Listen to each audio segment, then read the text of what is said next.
저번 영상에서 하나오션의 미래형 잠수함 출시 소개해드렸죠. 캐나다에서도 하나오션에 큰 관심을 보이고 있습니다. 캐나다 최대 방산 전시회인 칸색에 참가하면서 현지 기업과 MOU를 체결했는데요. 내용을 보면 블랙베리와는 사이버 보안, 해리스맵스와는 시뮬레이션, 플랫폼 자동화 분야를 협력하고 있죠. 두 기업 모두 캐나다의 보안과 방산 분야를 대표하는 기업이기 때문에 이번 MOU로 하나오션과의 잠수함 협력이 본격적으로 추진될 예정입니다. 이렇게 하나오션이 압도적인 경쟁력으로 연이어서 호재가 나오고 있는 가운데 국내 조선업계는 지금이 바로 주목해야 될 때입니다. 95년 전에 있던 보호무역주의가 부활하고 있다. 장기적인 글로벌 경기 침체가 올 거다. 이런 위기 속에서 왜 조선주는 주목받고 있을까요? 우리는 과거의 흐름에서 그 확실한 답을 찾을 수 있습니다.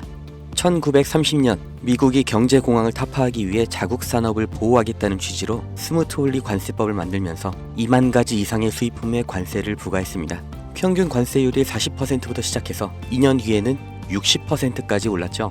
당연히 영국과 프랑스 등 당대의 강대국들이 반발하면서 보복 관세를 때립니다. 그 결과로 세계 무역이 붕괴되고 경제의 대공황이 생겨난 거예요. 이때 전 세계가 배웠죠. 보호무역이라는 게 전 세계의 경제를 침체시키는구나. 그래서 1947년 가트가 출범하면서 관세 철폐가 시작됩니다. 그리고 1995년 다들 아시는 세계무역기구 WTO가 창설됐죠. 이후 2000년대 시끄러웠던 한미 FTA 등 세계적인 자유무역으로의 흐름을 우리는 모두 겪었습니다. 그리고 이 사이에 경공업에서 중공업, 그리고 반도체로 이어지는 제조업의 테크트리를 완벽하게 완성한 대한민국, 그리고 이걸 그대로 따라한 중국이 엄청난 경제 성장을 이룰 수 있던 겁니다. 중국은 여기에 13억이라는 내수 시장까지 더해져서 말 그대로 전 세계의 공장이 된 거죠. 그리고 이런 흐름이 불만스러운 게 바로 미국인 겁니다. 제조업, 그 중에서 기술 집약 산업은 동북아시아, 그 아래 산업은 동남아시아로 넘어가면서 산업, 다시 말해 일자리를 다 빼앗겼다고 생각하는 거죠. 그걸 되찾아오겠다고 말을 하는 게 미국의 서민들의 마음을 대변해 주는 게 바로 트럼프인 거예요. 미국 대통령이, 그리고 백악관의 참모들, 정말 세계 최고의 인재들이 지식이 없어서 아니면 다 같이 동시에 미쳐서 관세 전쟁을 만든 게 절대 아니라는 거죠. 다 같이 잘 살자라는 자유무역주의를 깨고 우리만 잘 살겠다, 그러니까 우리로 들어와라 하는 겁니다. 25년 4월 2일 트럼프가 해방의 날 선언을 합니다. 세상에서 가장 힘세고 자유로운 미국이 어떤 해방을 말하는 걸까요? 경제 해방, 바로 다 같이 잘 살기 위해 제1강대국이 품어야 했던 희생, 바로 국가 부채로부터 해방하겠다는 거죠. 이게 과연 성공할 것인가는 알 수가 없지만 이 일련의 흐름의 결과, 이건 우리가 확실히 알 수가 있고 실제로 지금 눈앞에 닥친 일입니다. 그게 바로 제조업의 이전이죠. 해방의 날 선언 이전에도 트럼프는 글로벌 기업들에게 미국 내에서의 공장 설립, 투자 확대를 요구해왔고 이제는 대놓고 미국에서 만들어라, 아니면 관세 폭탄을 맞아라, 양자택일을 요구하고 있습니다. 그러나 현실적으로 이게 얼마나 갈지, 그 결과가 어떻게 될지 예측이 안 되는 관세 전쟁이기 때문에 정말 모든 기업이 미국으로 가는 건 불가능하죠.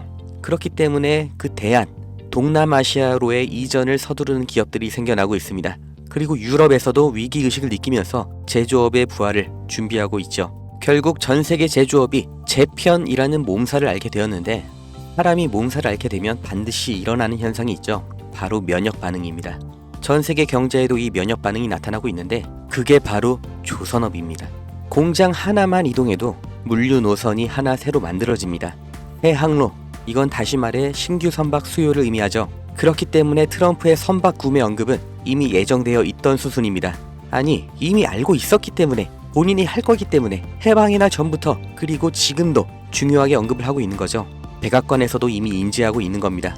향후 선박의 비중을 확보하는 만큼 이제 재편되는 세계 경제와 물류에서 더 유리한 위치를 확보한 채로 경쟁을 할 수 있다는 거예요. 그리고 언제나 세계적인 위기 속에서 벼락부자들, 새로운 글로벌 기업들이 출범했던 것처럼 지금의 관세 전쟁에서도 이 성공의 냄새를 맡은 사람들이 있죠.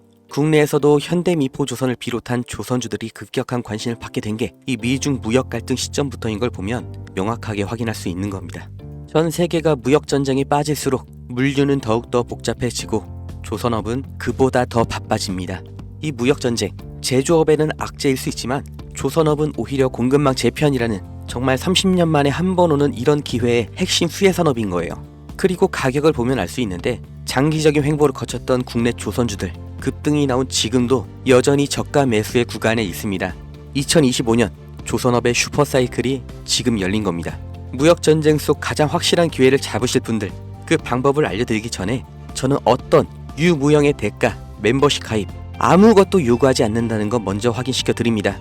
제게 오는 연락 중에 30% 이상이 유료 리딩방 업자, 종목만 빼가서 저를 사칭해서 금전 요구하는 사람들 계속해서 문자로 제보를 받고 있기 때문에 이 오는 연락들 일일이 수작업으로 확인한 다음 어떤 대가도 요구도 없이 드리고 있습니다. 답변 순차적으로 드리니까 아주 조금만 기다려 주시면 되고 010-2290-8285 여기로 기회 이렇게 문자 보내신 분들은 지금 조선업에서 가장 주목을 못 받은 그러나 급등 그리고 장기 우상향을 제가 기대하고 있는 그 기업의 정보를 문자로 드릴 거고, 함께 이렇게 문자 보내주신 분들 시황과 경제 흐름, 종목 정보 공유하는 방 그 링크를 드릴 겁니다. 어떤 대가도 없고 무조건 무료, 대가를 요구하는 순간 차라리 관둘 거라는 걸 다시 한번 강조 드리니까 절대로 금전을 요구하는 사칭에 속지 마시고 2025년 물가 상승과 경기 침체라는 전 세계적인 위기가 왔습니다. 그 틈에 있는 유일한 열린 문이 바로 조선업이에요. 흐름에 휩쓸리는 사람은 영원히 앞으로 대대로 서민이겠지만 오히려 이런 위기에서 언제나 벼락부자는 생겨났다는 걸 반드시 기억하셔야 됩니다.